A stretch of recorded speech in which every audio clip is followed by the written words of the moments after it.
Salut à tous, c'est Vince. Et aujourd'hui, on se retrouve dans une nouvelle vidéo de ma série où j'analyse le travail des autres photographes, où je vous fais découvrir littéralement de nouveaux artistes, au gré de mes rencontres photographiques, au gré de mes recherches sur le net. Alors ça peut être des gens connus, un peu moins connus, de tous les styles différents. Un peu du paysage, du portrait, de la mode, etc. etc. Et aujourd'hui, je vais parler d'une artiste, une Ukrainienne qui fait de la photo depuis 2009. Vous la connaissez sûrement si vous avez déjà regardé mes vidéos sur l'actu photo et vidéo, puisque j'en ai parlé. C'est bien sûr Ania Antti. Voilà, encore une fois, désolé si je prononce mal. Une photographe donc de fine art qui fait des photos manipulation qui sont extrêmement esthétiques et dont je suis le travail depuis longtemps maintenant. Et donc j'ai envie de vous la présenter aujourd'hui.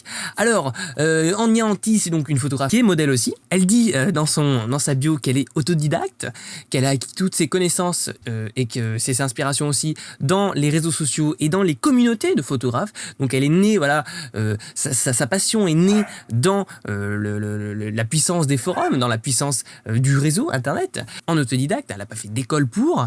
Puis elle s'est lancée dans la photo et 1 an et demi plus tard, eh bien, elle a commencé à créer des portraits féminin surréaliste, c'est elle-même qui nomme ainsi ses photos, qui sont devenus son genre préféré. Donc elle a dû essayer plusieurs genres de photos, hein, comme tous quand on commence la photo finalement, on s'essaye à plein de genres, macro, paysage, astrophotographie, etc. jusqu'à trouver finalement eh bien, son domaine de prédilection, j'ose dire, puisqu'il est important de se spécialiser pour faire de bonnes choses. Ensuite, elle dit que pour ce qui est de ses installations, des costumes et de la manipulation d'images que vous allez voir, tout est fait avec Photoshop et en vrai, quoi, voilà. Ensuite, elle shoot principalement donc avec des objectifs vintage, donc notamment les Helios. J'ai fait une vidéo que vous pouvez retrouver donc sur ma chaîne qui s'appelle les objectifs argentiques, dont à l'intérieur je parle des objectifs Helios qui sont facilement adaptables aujourd'hui sur les appareils photo. Donc notamment, elle dit utiliser l'Helios 77M qui correspond en gros à un 50 mm 1.8 et un Petzval, voilà, notamment. Et elle dit que leur imperfection l'aide à être plus créative et à réaliser un effet de rêve. Alors, qu'est-ce que ça veut dire par là? C'est en fait des objectifs, on va le voir de toute façon dans ces images bientôt, rassurez-vous, qui avaient la propriété en fait de déformer le bokeh. C'était des objectifs, les Helios, des objectifs russes, qui déformaient le bokeh à cause d'un défaut optique, hein, c'était pas volontaire, et du coup ça fait un effet de tourbillon qui rend surréaliste pour le coup, et du coup ça colle bien au genre d'image que Ania fait, tout simplement. Donc c'est très bien. Ensuite, cette photographe, pour expliquer un petit peu sa backstory, a été publiée un peu partout dans le monde aujourd'hui. Voilà, ses photos sont reconnues à l'international. Elle a enseigné aussi, donné de nombreux workshops. Elle fait des tutos sur Insta, des behind the scene, sur YouTube aussi. Donc c'est quelqu'un vraiment qui est dans une démarche de partage aussi et qui explique voilà comment elle fait. Puisque de toute façon, dans la vidéo, ou si vous l'avez découvert grâce à moi dans la vidéo actualité, c'était justement, elle expliquait comment elle avait fait une de ses photos manipulations où elle ouvrait son ventre comme ça avec des papillons. Et donc, c'est intéressant, elle garde pas ses secrets pour elle, elle les partage à la communauté, puisqu'elle-même, finalement, dans une démarche d'autodidacte, a avancé grâce à la communauté, donc elle lui doit bien ça. En tout cas, j'imagine que c'est ça, que c'est pour ça qu'elle le fait. Ensuite, elle décrit un petit peu ses photos, elle dit qu'elle est rêveuse avant tout, que la photographie n'est pas seulement ce qu'elle aime, mais c'est ce qu'elle fait. Elle a aussi un côté doux et romantique en elle, donc qui vient d'elle, c'est vraiment injecté dans ses photos. C'est un reflet de ses émotions profondes, de sa passion pour l'inconnu, pour l'envie et pour la beauté. Voilà. Elle essaie de montrer de belles images et des techniques de photographie, mais aussi de transmettre une idée, une ambiance, une atmosphère et des associations. Voilà comment fonctionne un petit peu son travail. Elle aime la nature, elle est fascinée par les merveilles de notre planète. Elle essaie aussi de voyager beaucoup, de visiter autant de nouveaux endroits que possible et de trouver de l'inspiration finalement dans le monde qui l'entoure. Ces images sont féeriques, mystiques, féminines, fragiles et réfléchies. Et elle dit que si vous écoutez attentivement ces images, qui sont silencieuses, eh bien, elles racontent tout de même une histoire. Voilà. C'est aussi ça le langage photographique, ça ne passe pas par des mots, mais ça raconte autre chose, et c'est ça qui est beau. En tout cas, c'est ça la mission qu'on peut se donner quand on fait des photos. Alors après, donc, je vais vous lire une interview rapidement. Alors, le journaliste lui pose comment est-ce que vous êtes inspiré?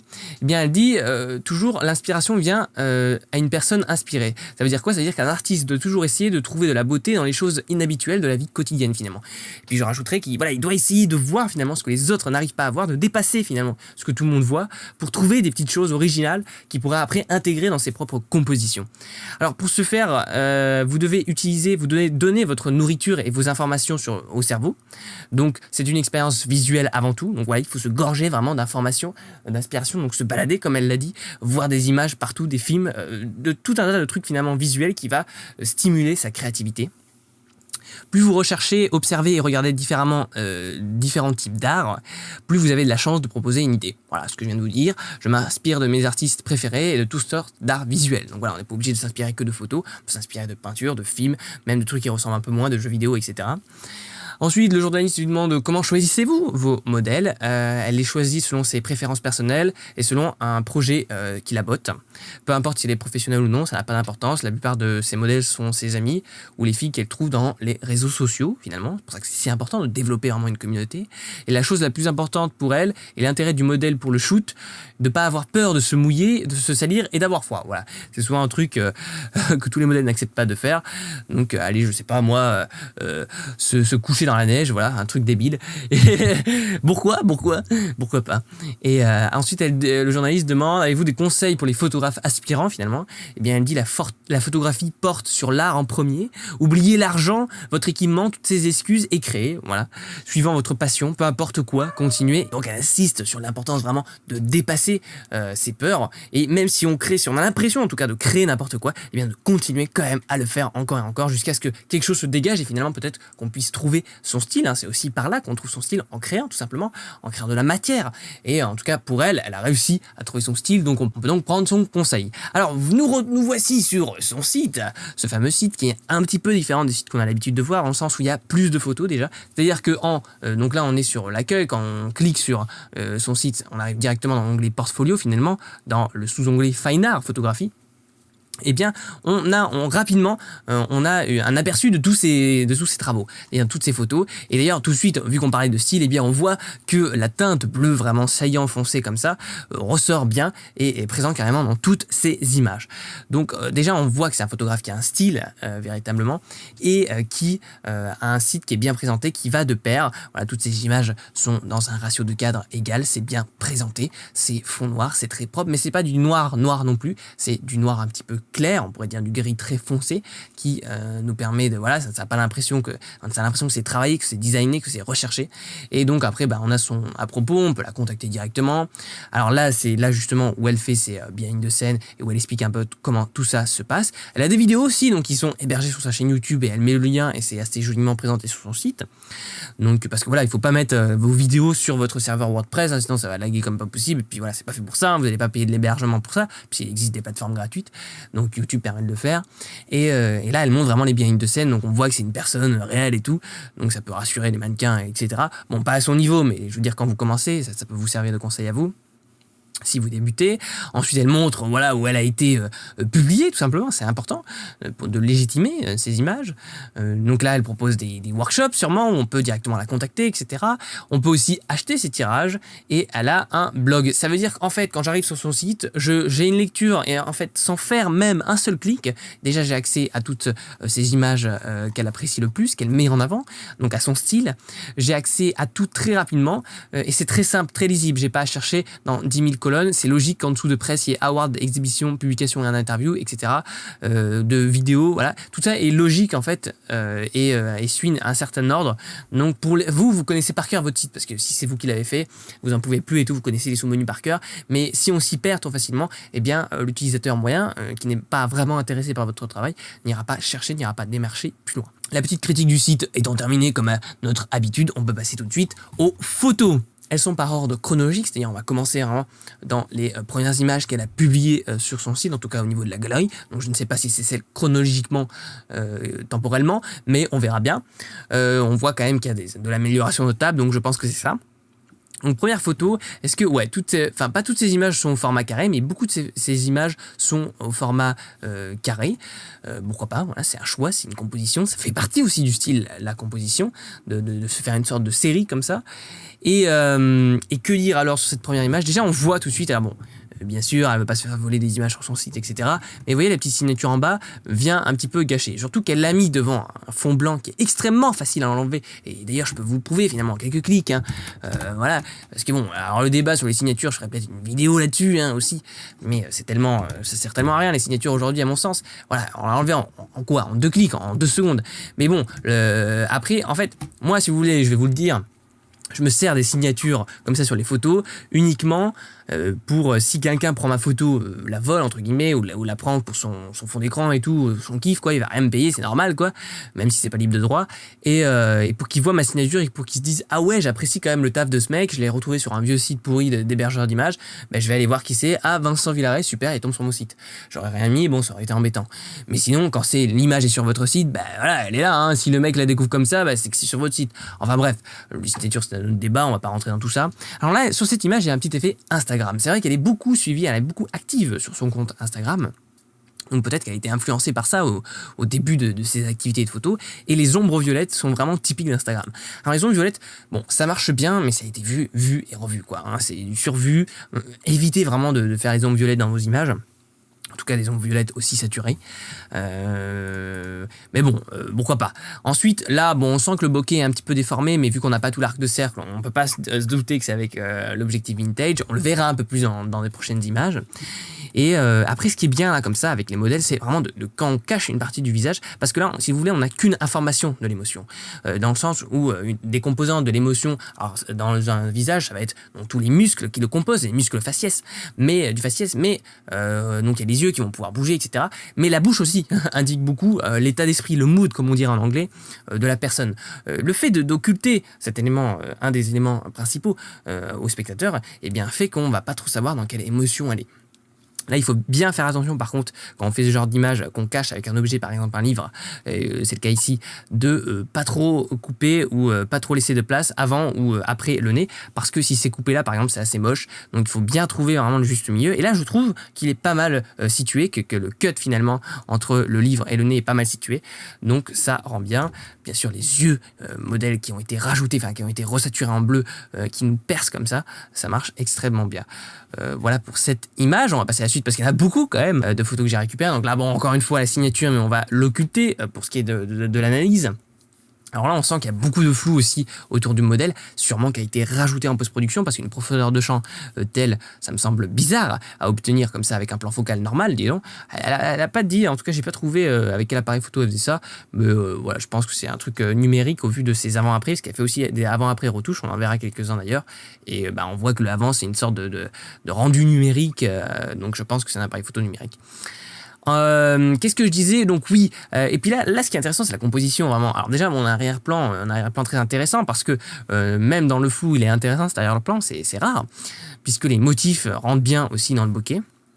Une sorte de mosaïque comme ça, et le modèle comme ça qui est décentré, donc ça sert à rien toujours de mettre le conseil qui dit toujours mettez l'horizon à plat, bah non là par exemple ça aurait pas rendu, donc n'hésitez pas quand vous avez ce genre de photo qui vous sentez qu'il y a du potentiel mais ça reste un peu monotone et tout, vous comprenez pas pourquoi, n'essayez pas, essayez plutôt de faire un petit décadrage comme ça avec l'outil recadrage, d'essayer vraiment un truc même what the fuck à fond tourné, et ça se trouve vous allez avoir un truc intéressant, donc n'hésitez pas à essayer différents cadrages en post-production, donc vous pouvez faire sur Lightroom ou avec Photoshop pour trouver parfois des compositions des plus originales. Et puis là même on voit que ça a été travaillé, pensez, souvent on oublie, on pense aux vêtements pour le modèle et tout, aux accessoires et tout, mais on oublie le rouge à lèvres.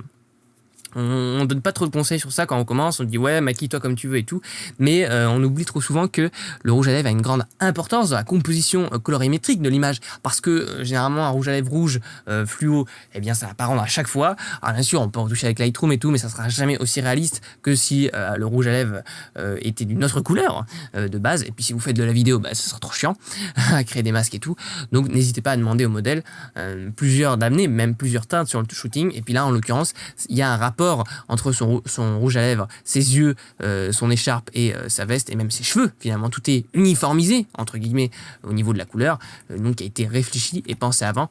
Donc pensez à ce petit détail vraiment. Alors moi ce qui me gênerait aussi dans cette image, je viens de le voir ici, c'est ce rond finalement, ce rond qui vient un peu vraiment perturber l'image, cette image si belle, si géométrique et tout. Et on a ce vieux rond qui sort de je ne sais pas où. Mais bon, c'est peut-être volontaire de l'avoir gardé. Hop, passons à l'image suivante. Là, on commence à sentir vraiment la forme du bokeh si particulière aux vieilles optiques argentiques. On sent là, vous voyez, eh bien ici le flou, les ronds. Et ça, c'est difficilement reproductible en post-production. On voit ici que ça crée un petit arc de cercle. Donc encore une fois, ça permet de diriger le regard. C'est une des techniques qui permet de diriger le regard du spectateur, puisque celui-ci, on ne peut pas le contrôler, parce que, rappelons-le, le regard du spectateur est attiré par ce qui est lumineux dans l'image, donc en l'occurrence ici, la neige, est attiré par ce qui est net, et attiré par ce qui est en mouvement. Donc en l'occurrence ici, les cheveux qui ont été recentrés grâce au flou, bien que tout l'arrière-plan soit lumineux, et que du coup, ça dégage. Mais ça dégage, le fait que ça soit lumineux, ça dégage une impression aussi de pureté, etc., qui est très recherchée. Donc c'est pas grave, des fois, il faut juste sacrifier le regard pour d'autres émotions, hein. Votre photo de toute façon ne peut pas être parfaite sur tous les points, équilibrée et tout, parce que sinon ça donnerait quelque chose de parfait mais monotone, parfait techniquement mais monotone. Alors je me demande si la neige a été rajoutée un petit peu en post-production, parce que c'est compliqué finalement d'avoir des beaux bokehs de neige comme ça, puis c'est assez compliqué aussi, ça se pose sur la lentille, ça devient flou et tout, c'est chiant et ça mouille, etc. Mais pourquoi pas. Et puis là cette image qui est encore une fois cutée, je trouve qu'elle est cutée quand même qu'elle est un peu près des genoux, mais pourquoi pas. Hop, pareil, donc on voit que les collants violets, encore un petit peu cet effet Instagram, mais qu'elle perd au fur et à mesure de sa progression, qui vient faire écho finalement dans les zones sombres de l'image, mais on reste sur la même palette chromatique en général, donc ça rend extrêmement bien. Hop. Ensuite, cette image, c'est intéressant de travailler aussi la forme du bokeh. Il y a plein de tutos sur le net pour changer la forme du bokeh. Le bokeh, rappelons-le, donc c'est un mot japonais qui désigne en fait le flou d'arrière-plan qui est dû à une photo prise avec une grande ouverture.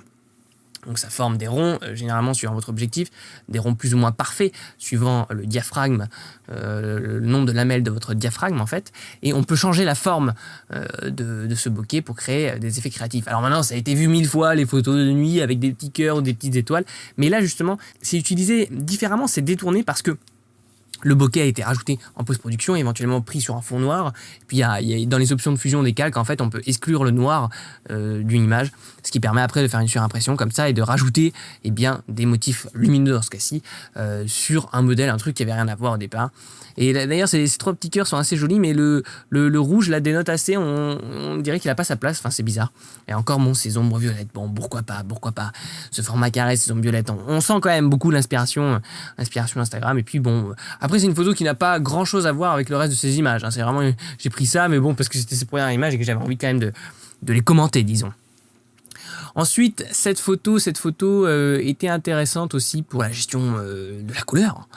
La gestion de la couleur qui est formidablement réussie ici. Généralement, les teintes, quand les hautes lumières comme ça sont teintées de vert et les ombres violettes, on peut se dire qu'il y a eu un preset argentique derrière. Parce que moi-même, utilisant beaucoup les presets argentiques, donc les presets argentiques, pour ceux qui ne connaîtraient pas, c'est des émulations finalement, des reconstitutions de pellicules, de couleurs argentiques, d'effets de lumière argentique qui sont encapsulés donc dans un mini-programme qui peut être intégré à Lightroom, intégré à Photoshop, intégré dans des logiciels qui appliquent des luttes, etc. Et qui donc vont transformer un rendu numérique en un rendu argentique avec tous les avantages du numérique et donc tous les avantages de l'argentique. Alors bon, les défenseurs de l'argentique vont encore dire qu'il y a des rendus de la peau différents, des hautes lumières différentes, etc., des flous aussi de bokeh différents. Mais bon, voilà, on n'est pas là pour débattre encore une fois. Juste pour dire qu'on obtient ainsi une complexité des couleurs très intéressante, et il suffit pas juste d'appliquer ce preset bêtement, parce que sinon tout le monde ferait les mêmes images. Après, en fait, on se sert de ce preset pour créer une base au changement des couleurs, et après pour retoucher ses propres couleurs, pour retoucher, appliquer sa retouche de couleurs sur cette base qui est beaucoup plus agréable à travailler que celle de base que nous offre le fichier numérique. Voilà, bon, tout ça c'est un petit peu complexe à expliquer dans cette vidéo, on va pas trop s'attarder sur ça, mais j'ai fait un tuto complet sur la retouche des couleurs sur tuto.com. Si vous voulez aller voir, n'hésitez pas. Et après, c'est intéressant au niveau même créatif de la chose, parce que placer la modèle ainsi, comme ça, en mode, il y a vraiment une expression qui se dégage de cette photo, donc en cela, elle est réussite. Parce que voilà, elle est dos au train. Alors, est-ce qu'elle attend ou est-ce que le train vient ? Moi, je dirais que ça a l'air d'être la locomotive, donc il vient. Mais elle peut se dire, voilà, elle a peut-être laissé quelqu'un monter dans le train et elle est peut-être triste et elle n'arrive pas à faire face à son destin. Du coup, elle se retourne et tout. On peut s'inventer en fait des histoires. Et c'est en cela, Anya, elle disait dans sa bio d'ailleurs que ces photos étaient silencieuses comme toutes les photos, mais en tout cas, elle essayait de raconter des histoires à l'intérieur. Et ça, c'est toutes les histoires qu'on peut se raconter. Donc, dites-vous que si vous avez une photo comme ça qui laisse laisse à l'interprétation, où les gens discutent dessus et tout, c'est que c'est peut-être une bonne image et que pourquoi pas la mettre sur votre galerie par exemple. Après moi ce qui me gêne un peu c'est les brindilles ici, mais bon c'est encore du petit pinaillage made in Vincent. Et puis peut-être le rouge, un point rouge qui est un peu trop saturé, mais peut-être qu'elle n'a pas beaucoup retouché cette image volontairement. On ne sait pas, on ne saura jamais. Là encore un autre portrait intéressant où elle a mis des bandes noires là pour faire effet film. Bon, ça c'est vraiment gadget, hein, ça va être durant ses premières années aussi, mais pourtant le portrait est quand même incroyable. Et ce qui est bien, alors le truc dans les portraits auxquels on pense pas souvent, je vais essayer de zoomer malgré la qualité, la pauvre qualité de l'image. Ce qui est bien quand on fait des portraits auxquels on ne pense pas souvent, c'est les reflets dans les yeux. Généralement, c'est le dernier truc auquel on pense à faire poser le modèle correctement, à lui faire avoir la bonne expression, à placer bien les cheveux et tout. Mais les yeux, on oublie très souvent le reflet dans les yeux. Or, c'est quelque chose de véritablement très important, puisque c'est ça qui va donner toute la puissance finalement au regard. Alors, indépendamment de la couleur, parce que bien sûr, des yeux qui vont être plus clairs, on va moins voir les reflets, mais tout de même, dans la pupille, tout le monde a la pupille noire. Hein. Donc, eh bien, on peut jouer avec ce reflet, avec quoi? Avec donc la lumière du projecteur avec lequel on éclaire un modèle, la lumière que le réflecteur renvoie, qui va faire un rond blanc, un point blanc, la lumière de la boîte à lumière et la lumière quand on est en lumière naturelle, comme c'est le cas beaucoup pour cette photographe qui shoot presque exclusivement en lumière naturelle. Dans ces dernières photos, il y a un peu de lumière artificielle, mais voilà, sinon c'est exclusivement en lumière naturelle. C'est vraiment de jouer avec l'environnement. Ce que le modèle va regarder, forcément, ça va se refléter plus ou moins dans ses yeux, et suivant aussi l'axe que va prendre le photographe. Et en l'occurrence ici, vu que c'est de la neige, il a l'air de faire froid en Ukraine. Ah bon? Et du coup là ça marche très bien dans ces yeux qui sont déjà très clairs au début. Ça fait du coup un mini écho entre la neige et le reflet. Ensuite, de toute façon c'est la même gamme tonale, c'est-à-dire on a du sombre ici, du brun avec son pull, et puis du rouge avec son rouge à lèvres, cette fois-ci bien rouge. Donc c'est pensé, c'est juste. La pensée de la couleur est là et présente. Alors ça, cette photo, quand je l'ai vue, ça m'a même surpris, j'étais là, what the fuck, la taille de ses yeux, quoi. Et en fait, il y a un avant-après de cette image, avant la retouche, et en fait, le modèle a bien ses yeux en réalité, quoi. Il n'y a rien qui a été augmenté à base de fluidité et tout. D'ailleurs, un nouveau filtre, bon, vous le savez sûrement, une nouvelle version de fluidité, là. On a une nouvelle version en mode visage, qui permet d'agrandir comme ça, on peut jouer, on peut modifier aussi l'expression et tout, c'est marrant. Mais là, quand j'ai vu l'avant, si c'est bien l'avant, ses yeux sont de base comme ça. Donc ce genre d'expression, je pense que dans le shooting, ça va arriver une fois, quoi, durant le shooting. Donc il faut savoir la capter. Hein. C'est ça aussi le job du photographe, c'est vraiment d'être au taquet, de tout le temps regarder son modèle pour être prêt vraiment à appuyer sur le déclencheur, pour avoir justement la pose parfaite. Et donc bon, voilà, après, que dire de cette image? C'est encore, en fait, on retrouve pour l'instant le même style un peu partout, on n'était pas encore dans les tons bleus. À l'époque, on était vraiment dans le style Instagram, format carré et ombre violette. On sent qu'il y a une retouche de la peau qui est très belle. Vraiment, la peau a été très bien traitée. Peut-être un tout petit peu flou, mais un tout petit chouïa. C'est vraiment pour pinailler que je dis ça. Et puis bon, cette chevelure qui est quand même incroyable. Enfin, ce modèle qui est tout simplement incroyable. Après, ce que j'aurais fait, moi, par exemple, ce flou là, qui est sûrement dû donc, au bokeh tournant un peu des optiques, j'aurais remplacé un peu, fait de la retouche de bokeh, j'appelle ça. Pour vous montrer très très rapidement, puisque on fait déjà cette vidéo depuis longtemps, hop, j'aurais un petit peu comblé ça. Alors voilà, il suffit de faire un remplissage de contenu, et je vous montrerai sûrement un jour comment faire dans un tuto. Et après, en fait, voilà, pour en fait fermer un peu plus, alors comment c'était au départ, créer une sorte de dynamique, parce que là, la forme était pas jolie, quoi, elle venait contraster. En fait, elle attire trop le regard, si vous voulez. Le truc qui devrait fermer le cadre, eh bien, il nous attire le regard. Alors, c'est pas là qu'on va regarder, c'est le modèle. Et moi, je l'ai vu, pas longtemps après. Donc, voilà, après, il faudrait le faire bien et tout. Là, c'est juste pour vous montrer un exemple, rajouter un peu de texture et tout. Hop. Et finalement, c'est faisable en quelques clics. Mais bon, après, voilà, après, je pinaille. Et alors là, peut-être que c'est pas forcément beau parce que c'est encore trop puissant, l'ombre ici. Donc, on aurait pu faire un dégradé ici, trouver quelque chose, mais fermer, en fait, ce cadre. Parce que ça, en fait, c'est une forme dans la branche. Dans les branches, oui, du fond, on peut pas contrôler, finalement, la forme du bokeh tout le temps. Mais ça, c'est facilement retouchable. Hop. Passons à l'image suivante. Alors ça, bon, la photo, elle était cool, mais sans plus. En fait, ce que je voulais vous montrer dans cette image, c'était surtout la déformation du bokeh ici. Alors, je sais pas comment ça a été réalisé, ça. Parce que... non, je sais pas du tout, parce qu'il est fortement étiré. Donc, c'est peut-être, le Petzval. J'ai jamais utilisé ce genre d'objet, mais ça déforme encore plus que les Helios, puisque les Petzval, c'est carrément fabriqué pour. C'est assez cher quand même. Mais voilà, et du coup là on a une déformation du bokeh. Donc comme quoi, parfois certaines déformations, certains défauts de vos objectifs peuvent être recherchés par d'autres personnes. Comme quoi il s'agit juste d'un point de vue. Par exemple moi les aberrations chromatiques j'adore ça, et les bokeh tournoyants aussi. Alors que bon, c'est considéré comme les fabricants d'appareils photo comme mauvais. D'ailleurs même le Helios 42, en tout cas pas celui que j'ai, ouais c'était le 42, M42.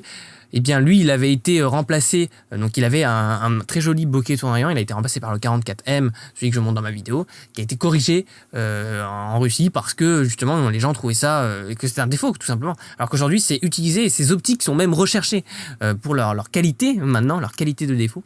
Comme quoi voilà, tout ça il s'agit de point de vue et tout. Donc ça me fait toujours rire les objectifs qui ont de moins en moins d'aberrations chromatiques. De toute façon on les voit pas les aberrations chromatiques et on peut facilement les enlever. Donc je trouve ça ridicule, mais bon. Passons.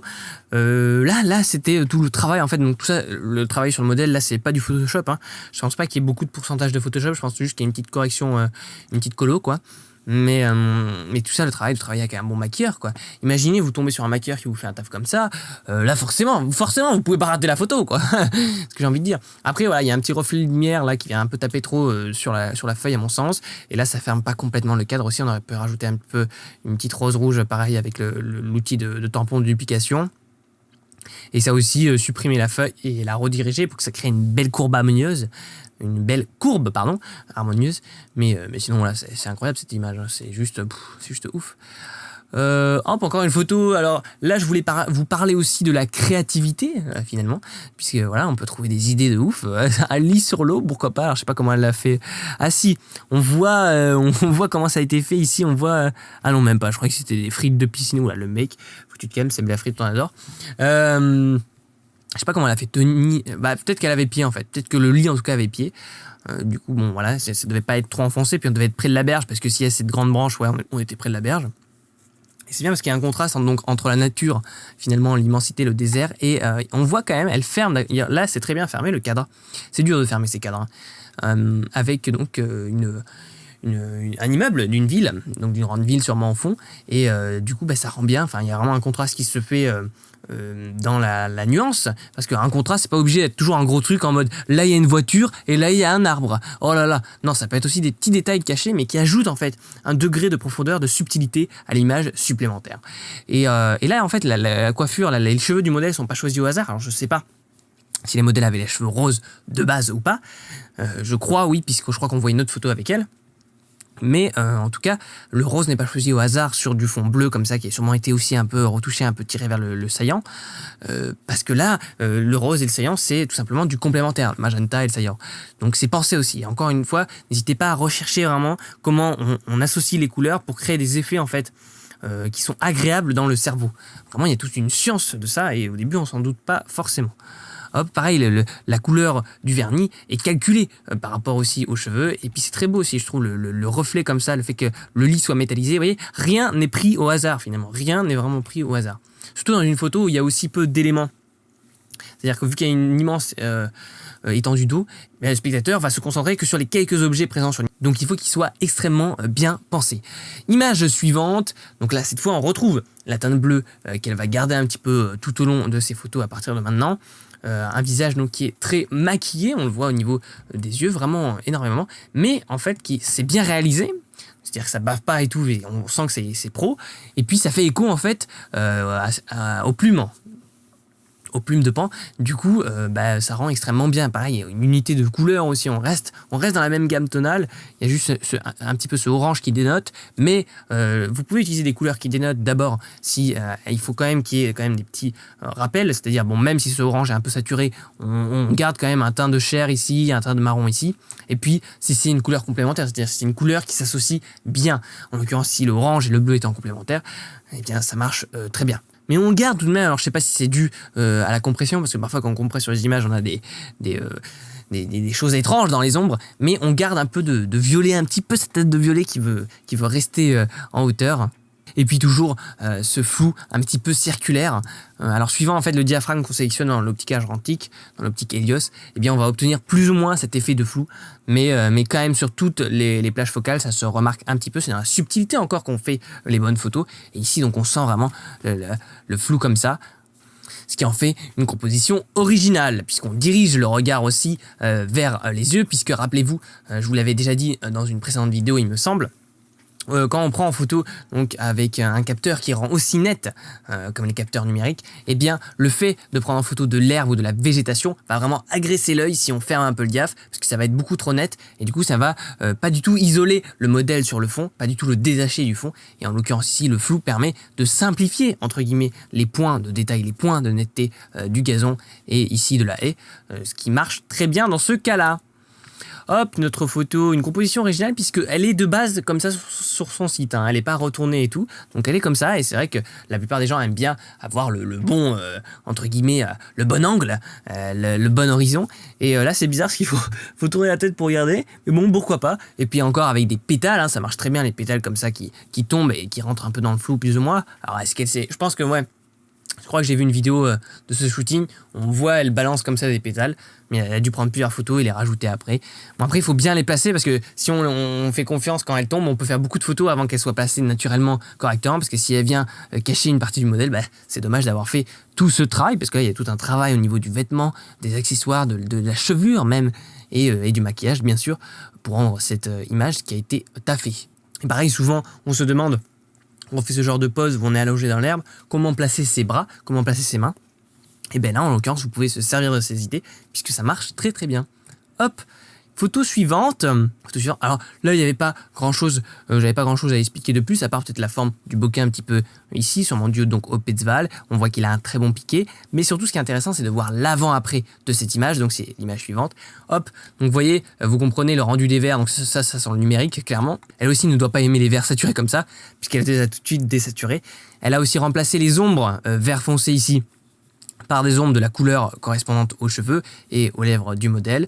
On voit ensuite qu'avec quelques retouches finalement du visage, c'est-à-dire au niveau des cernes, voilà, ça sert à rien de garder les cernes, au niveau un peu des lèvres, donc en raccordant un peu la peau et en augmentant bien sûr la clarté pour faire ressortir toutes les taches de rousseur, toutes les potentiels de ce visage, eh bien on arrive à avoir une image assez incroyable. Alors le hibou a changé de face, je ne sais pas comment elle a fait, mais non, il a dû tourner la tête, elle a dû prendre une autre photo et elle a dû le coller par-dessus tout simplement.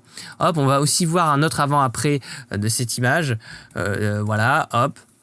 Bon, pareil, quand il y a des petits boutons comme ça, cernes et tout, ça c'est très très facile à enlever. Donc vraiment, si vos modèles posent pour la première fois, n'hésitez pas à les rassurer de ce côté-là, parce que généralement c'est le truc auquel on pense sans arrêt. Elles vont se dire en allant sur un shooting, oh merde, j'ai un truc là, machin. Elles vont essayer en plus de le cacher avec du maquillage, ça va être dégueulasse. Donc dites-leur que c'est très très simple à enlever et de surtout ne pas se stresser pour ça. Hop, une autre image finalement, ce qu'elle arrive à faire, ce qui est incroyable, hein, ce qu'elle arrive à faire véritablement en augmentant un peu aussi, ouais, voilà, je m'en doutais, elle augmente un peu le bokeh, elle le déforme et tout, même à l'intérieur de l'image, puisque même avec un vieil objectif, ça fait pas un effet aussi puissant. Après, donc elle ressemble tout, elle rajoute du vignettage, elle transforme donc le ciel en bien bleu pour être un peu complémentaire avec cette couleur-là. En tout cas pour bien être composée. Elle va aussi vraiment retravailler la texture de la peau. Ici, qu'est-ce qu'on peut voir? Elle retravaille les cheveux, elle leur donne un effet de peinture. Elle rajoute aussi donc la neige, voilà, elle le rajoute artificiellement sur Photoshop, donc avec des calques de fusion, hein, voilà, il y a des photos même de stock que vous pouvez prendre sur le net. On voit de la neige tomber devant un fond noir et qu'on peut enlever très facilement. Hop. Et voilà. Mais après, on voit quand même que la photo d'origine, c'est-à-dire elle est bien taffée dans le sens, elle a rajouté des feuilles aussi. Elle est bien taffée dans le sens où la pose du modèle, le modèle est bien dirigé, et puis tout le taf de vêtements et tout, de cheveux, de coiffure, est fait tout de même. Hein, avant, c'est pas magique. Hein. Photoshop n'est pas magique, il permet juste d'améliorer ce qui a été fait. Retenez bien ça. Image suivante, donc ouais, c'était peut-être la modèle de tout à l'heure qui avait les cheveux roses, mais en tout cas là c'est en mode tie and dye, je sais pas. et voilà, encore une photo un petit peu. Il y a un style qui se dégage quand même. Il y a un style, c'est pas que le format carré, les ombres violettes et la teinte bleue. Hein. Il y a vraiment un truc en plus, la manière peut-être de diriger aussi vos modèles. Ça, en fait, ça, ce genre de style, vous allez le découvrir et l'appréhender en faisant de plus en plus de shooting, quoi. C'est dans la répétition en fait que vous allez arriver à dégager quelque chose qui va se ressembler, une sorte de motif qui va se répéter dans vos images et que vous allez découvrir tout simplement inconsciemment. Hop, une autre photo. Donc là, on part plus dans de la créativité. Dans les prochaines images, ouais, je crois que ça va être un peu plus de la mise en scène et tout, où elle va vraiment utiliser des objets et tout, donc des propriétés, là, une sorte de boules de lumière chinoise et tout. Et ça rend très bien puisqu'elle se contente pas juste de prendre en photo voilà ça éteint et de mettre de la lumière dans Photoshop puisque ça n'aurait pas rendu comme ça. Elle a vraiment mis de l'éclairage dans la boule et tout pour que ça se reflète ainsi, que ça rebondisse sur la peau du modèle d'une certaine manière. Donc on sent que ça a été taffé. Hop. Bon là aussi, voilà, c'est une grande image de mise en scène, pourquoi pas. Alors, je crois qu'il n'y en a qu'une image comme ça où il y a vraiment mise en scène pure dans ce sens-là. Alors les photos avec l'eau comme ça, la mer, où on a l'impression en fait que l'objectif est à moitié immergé, bon c'est assez connu, mais voilà, on n'avait pas l'habitude, enfin j'aurais jamais pensé moi en tout cas, truc de la robe qui se transforme en poulpe géant, ah, ça me donne des frissons. Hop. Là aussi, alors ça peut être intéressant quand vous faites poser des modèles de l'accompagner de petits animaux, mais qui est trop en mode oh il est trop mignon, bah ouais, j'adore les animaux comme ça. Bien sûr c'est des renards en liberté dans une forêt d'Ukraine, je pense que jamais vous l'attraperez, hein. Mais voilà, il y a des gens qui kiffent. En plus ça je crois que c'est pas un renard, c'est un chien, moi c'est un petit chien. N'hésitez pas dans vos connaissances et tout, ça peut bien faire. En tout cas ça peut être un shoot à thème. Pas obligé de faire tout le temps des photos d'animaux avec modèles, ça fait un peu cliché, mais n'hésitez pas à tester une fois quand même, ça rend généralement bien. Hop. Alors ça c'est une photo toute bête dans le sens où elle s'est vraiment mise dans un coin qui a l'air dégueulasse pour dire. Vraiment le coin a l'air dégueulasse, hein. Quand je vois la gueule, en plus ça devait être en hiver, il faisait froid et tout, au sens où il n'y a plus de feuilles et tout. Quand je vois la gueule de ça là, de ces plantes là, ça a l'air vraiment sale. Et pourtant elle a réussi à faire une photo bien parce que sûrement ça c'était puissant, c'était genre il restait encore des feuilles qui étaient très saturées, donc qui devaient être vertes. Et elle a dû changer toute la couleur, ça se voit même, voilà, elle a enlevé le vert, elle a teinté en bleu un petit peu comme je fais. Et après en fait elle a pensé au truc du crayon de couleur et c'est incroyable parce que donc elle a habillé pareil la modèle, on voit un machin jaune et ça fait écho en fait au crayon bleu qui lui fait écho au ciel. Et là on sent que le ciel a été sursaturé parce que c'est pas du bleu naturel non plus, mais voilà, il fallait avoir l'idée. Et ça en fait comment faire d'un lieu tout deg avec juste une petite idée de crayon et tout, une pose pas du tout sophistiquée, un truc créatif et intéressant. C'est ça aussi le taf du photographe, il doit vraiment se creuser les méninges pour trouver des trucs intéressants, et là en l'occurrence ça marche bien. Bon, cette photo voilà incroyable, de toute façon les champs de lavande ça marche à chaque fois, dites-vous bien ça, champs de lavande c'est ouf, il y a des perspectives, il y a de la couleur qui est irréelle, donc on peut faire vraiment des trucs très très beaux, très pensés, très recherchés. On aura peut-être la lumière un peu surex ici, mais bon, pourquoi, enfin on s'en fout, on s'en tape, hein, clairement. Et puis ça c'est généralement, j'ai remarqué, puisqu'elle parlait justement des forums et tout, dès qu'on va publier une de ces images dans un forum, dans un groupe Facebook et tout, les premières critiques, ça va être « Ah mais c'est surex, ah mais c'est sous-ex, ah mais c'est trop contrasté ». Mais attends, déjà parle-moi de la photo dans sa globalité, quoi. On s'en tape, par exemple, là, bon, je vous l'ai fait remarquer parce que voilà, c'est mon œil technicien et tout. Mais on s'en tape, clairement on s'en tape que ça soit surex. En plus ça donne un côté justement irréel et tout, on comprend pas, machin. Enfin, il y a des fois, enfin je trouve les critiques c'est juste basé sur la technique et il y a pas, c'est pas assez basé sur le ressenti de l'image, qu'est-ce que vous provoque comme effet la photo, la composition et tout, c'est juste ah bah t'as respecté ou pas la règle des tiers. Donc voilà. Donc ne prenez pas toujours comme agent comptant toutes les critiques que vous allez prendre dans la gueule en publiant vos images sur des forums, sur des groupes.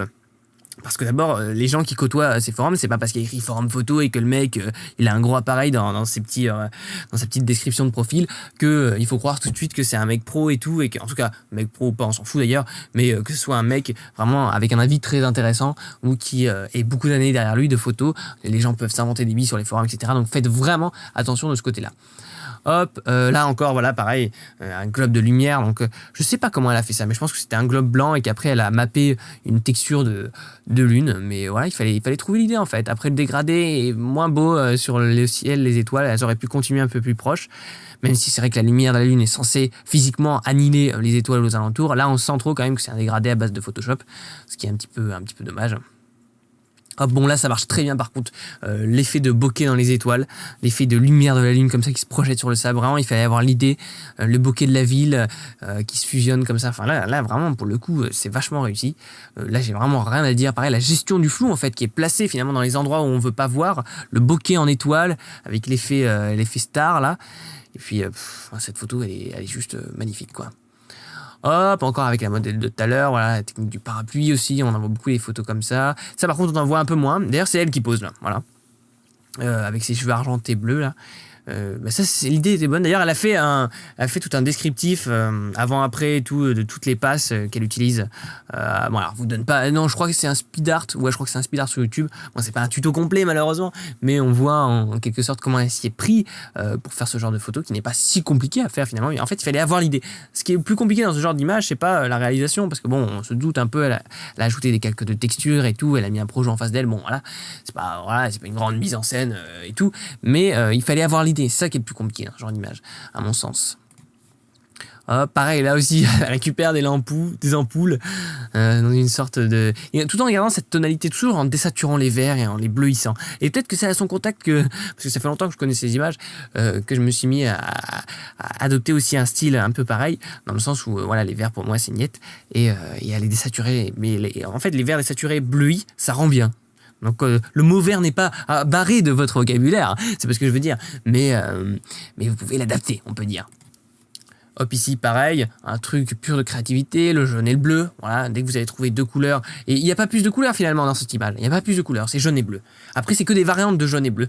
C'est dans le sens, là, il y a du jaune foncé, du jaune très clair qui se rapproche du blanc, du orange, du marron. Et c'est du jaune en fait avec plus ou moins de niveau de lumière à l'intérieur, de niveau de luminance.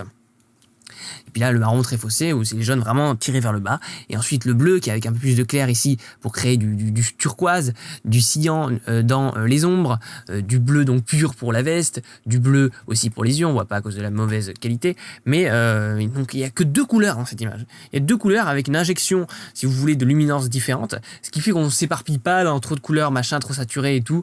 Tiens, ça va faire joli si je mets du rose là, du vert là. Non, évitez vraiment de trop surcharger l'image en couleurs. Surtout quand il y a peu d'éléments finalement à voir, dans le sens où là, il y a une balle, il y a la modèle, et puis c'est tout. Donc ça aurait été une gigantesque scène avec un grand paysage derrière, qui est plusieurs couleurs, des fleurs et tout, ok, pourquoi pas, mais se cantonner à un nombre restreint de nuances, une gamme tonale assez similaire, ça peut être très intéressant.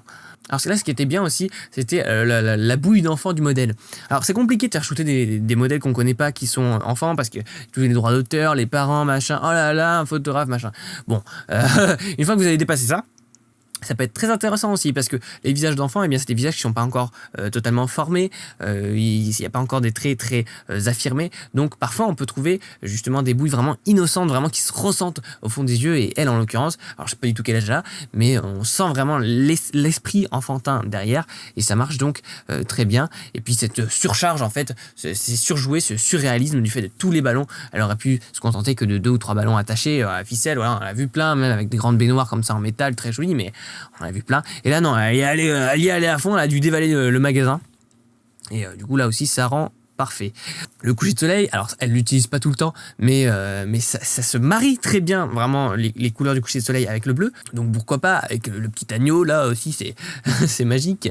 Hop, on va passer un peu plus vite parce que la vidéo est déjà très longue. Pareil, l'esprit de maquette, de miniaturisation, j'adore ça aussi. Et c'est pas juste une maquette qu'elle a posée, elle a fait aussi des effets de lumière. Voilà, on le sent aussi, c'est pas juste du pinceau en mode luminosité qui a été rajouté dans Photoshop, parce que ça ne ferait pas aussi réaliste, en tout cas.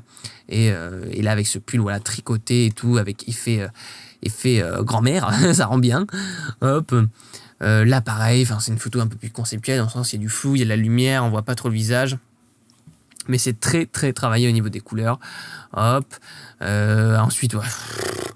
Ce regard de ouf, là on sent bien quand même le bokeh, le bokeh de l'optique. Ça, je pense que c'est du Petzval quand même, parce que il y a plus de piqué que les Helios, parce que le problème des Helios, les optiques comme ça un peu vieilles, c'est qu'il y a quand même un peu moins de piqué que les optiques récentes. Et puis là, c'est ouf aussi, c'est juste ces couleurs comme ça, cette neige, cette subtilité dans le décor. Tout ça, c'est encore une fois, ça se travaille à la prise de vue et pas dans Photoshop. C'est pas dans Photoshop qu'on va venir rajouter la neige. Sinon, vous en avez pour des années. Là aussi, c'est elle.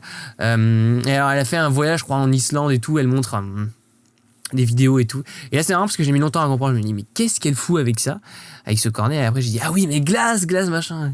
Ok, il y a que moi qui n'ai pas compris.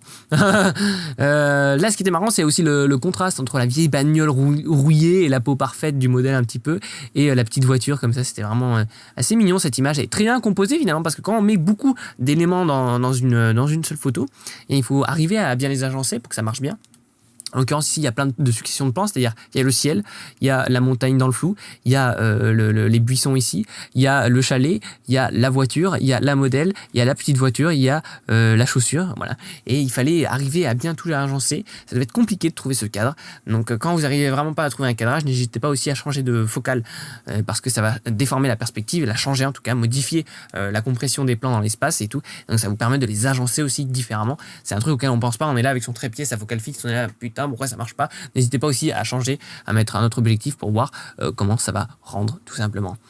Hop, encore une photo, là elle a vraiment trouvé un style de couleur particulier qui voilà, c'est ouf. Moi en même temps ce décor, bon, il a été vu et revu, mais en voyant cet avion péter en Islande, je me suis pas tout de suite dit ah oui, c'est les millions de photos que j'ai vues sur Flickr, parce que là il y avait quand même de l'inventivité avec cet avion en papier, avec cette pose, avec cet angle, avec ce traitement de couleur. Du coup je me suis pas tout de suite dit, je l'ai pas tout de suite reconnu même, pour vous avouer. Hop, et puis la photo bien sûr que je vous avais montré dans l'actu où j'en avais assez parlé. Et bien voilà, on arrive à la fin de cette vidéo qui était un peu plus longue sur l'analyse des photographes, mais c'est vraiment une photographe que j'apprécie beaucoup dans son travail. Du coup je vous encourage encore à aller voir ce qu'elle a fait, à aller voir ses tutos, ses behind the scene et tout ça, pour avoir un peu plus de contenu. J'espère que donc cette vidéo vous aura plu si vous l'avez suivi jusqu'ici. En tout cas je vous en remercie. Et puis n'hésitez pas encore une fois à me dire en commentaire s'il y a des photographes dont vous voulez que je parle dans ces séries de vidéos.